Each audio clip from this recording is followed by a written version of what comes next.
Caminar by Skila Brown, pages 23 to 46. Santiago Luke. Santiago Luke was the oldest man I knew, older than Flora's abuela, who had lived 76 years, older than El Tío de Mateo, who turned 80 that June, older than my abuela, who, for 90 years, had lived at the top of the mountain, in the tiniest village that I had made the climb to see only once. Mateo said Santiago Luke was older than the trees, older than the mountain, older than dirt.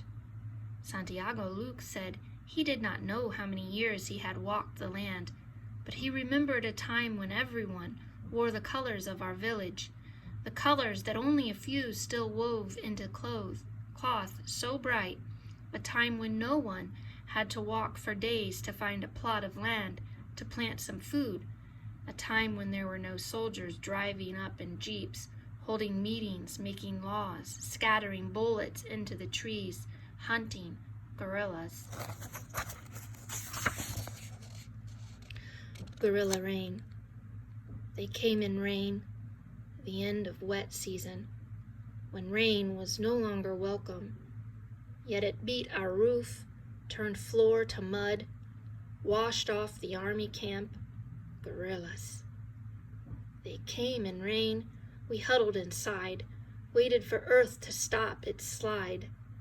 They came, sacks, empty, bellies, empty, guns, full, rebels. They marched right through our town, made their way into the jungle, and when the last of them had been sucked in by thick green arms, the rain stopped. What my eyes saw from the window. They were not aiming for our village, they just cut through. They were not beaten down by rain or mud or roads that would not stay. They were not loading up their arms with what we had inside. Instead, they raised their hands, waved, then shot us smiles. What Roberto said. They are wearing clothes like soldiers, look exactly like the army, no signs that say communists strapped on their backs at all. They did not stop or to hurt us, did not prick our village, did not take anything at all. What Mama said. They will be back. Mama was right. 2 mornings passed after they climbed into the mouth of the jungle. I did not think they would come back. I was standing behind the tienda with Roberto drinking a Pepsi when they came. 2 men with hats that matched the colors of the trees, a woman with boots higher than her knees, and a boy. A boy.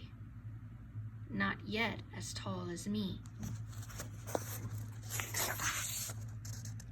He had a gun.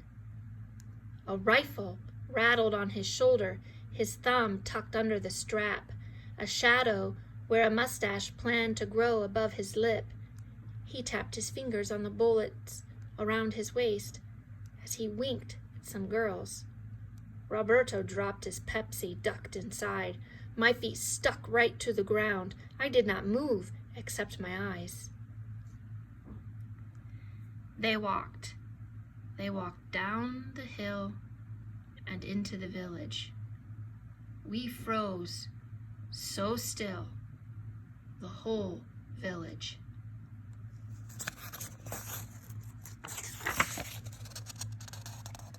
Tortillas. Everyone found something to do inside, everyone except Mama.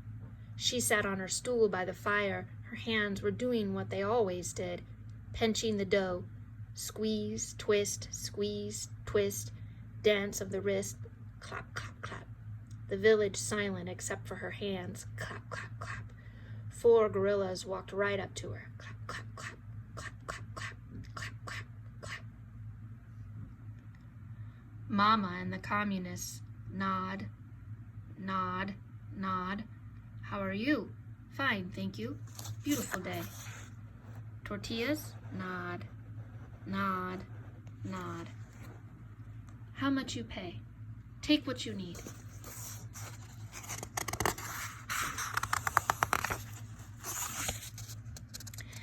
Before they left, the one who did all the talking, the one with red bandana around his neck, thanked my mother for the tortillas, then asked her about and her hair. It was the yellow one, the one with birds of all colors puffed out, with woven thread, like they were sitting on her head, the same one made when she was a girl, the same one she wore every day and no one ever thought to talk about. Que bonito, he said. How beautiful. She smiled. They left. After they left, they are rebels. They have guns, blood in their hands. They march ahead of the trouble. You'll see. Best if they move on. They did us no harm. Blood. It's not safe. Remember Juan Choctoc? Me, Manuel. Pobrecito. We must protect our village. They have guns. Dios mío. Blood. We want no part. Mama. Everyone has to eat. 3 days. 3 days passed since the rebels came and went. Enough time for them to be far up in the jungle, buried in the trees. For 3 whole days, people in our village whispered, argued, wondered what to do. The rebels will return. We must be prepared. The army will come back and smell gorilla in the air. They want names. Dios mío. We must tell them where they went. I saw you talk to them. Tell them nothing. I am not a communist. I stayed away from the edge of the trees, stayed close to home, one eye out the window, watching, waiting. What the village decided. I was sitting on the front doorstep with Roberto and Mateo when Angel Choco came to tell Mama, "Run! Our village is not safe. If the rebels or the army return to Chopin, we should all run. Go to the trees. Hide. Run." She wiped her hands on her apron, nodded, looked first up at the mountain and then down at me, as Angel left to deliver the message to someone else. Mateo stood up, said, "A man does not run. I will stay and defend our village, protect everyone in Chopin." Roberto said nothing. I nodded, stood up next to Mateo and said, "We will not run. We must fight for Chopin." "Mateo, Roberto, go home now," Mama said. She looked at me with narrow eyes. "You come inside so we can talk." I heard Mateo as I closed the door. Carlos always does what he is told.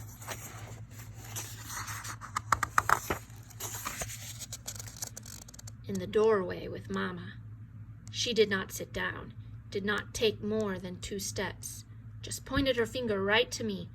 "You will run." "Mama, No, Carlos. I do not want to hear a word. Listen to me. You will run. When you hear the first sign of trouble, you will go. We will meet in the mountains. Go as deep as you can. Do not slow down. Do not look back. You will do this because boys in this village do as they are told. Do just what the elders say. I will wait for you." "You will find me," she said. "Maybe not right away." She took my chin in her hand, pulled my eyes up to hers. "But Carlos, you will find me."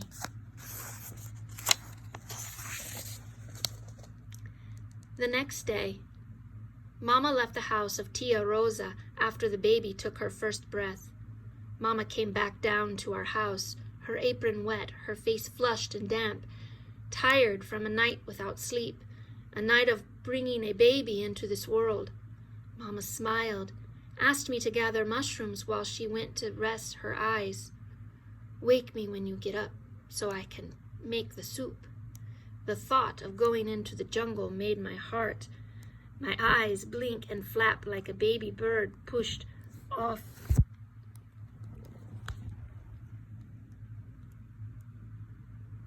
the branch for the very first time. But I only said, "Si, Mama," picked up the marbles I was shooting, put them in my pocket, took a bag from the nail on the side of the shed, turned toward the mountain. "Carlos." I stopped. Another sweater. I groaned. I had my t-shirt, my jacket. I was warm enough. "It is warmer here than there." Her lips pointed up to the trees and the climb. I stomped inside, grabbed the first one I felt on the hook, stomped back past. "Mama." She reached out her hand to ruffle my hair, but I was already gone.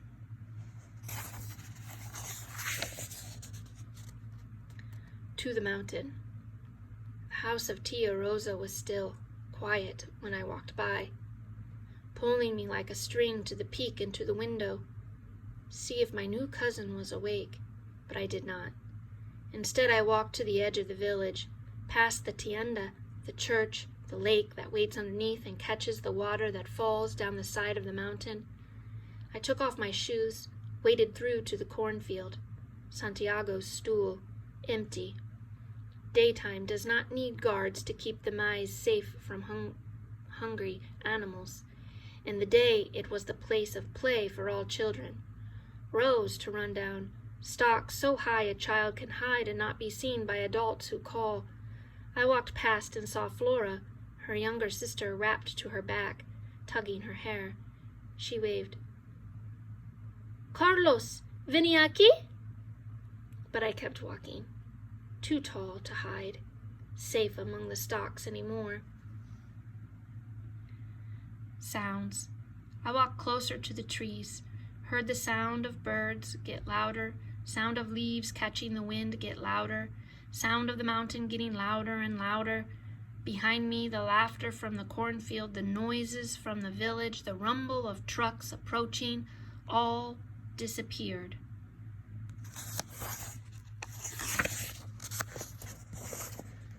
Mama was making soup. Mama was making soup. She sent me to gather mushrooms. Santiago taught me which ones are sacred, which ones are bitter, which ones are sweet, which ones cause death. So I went.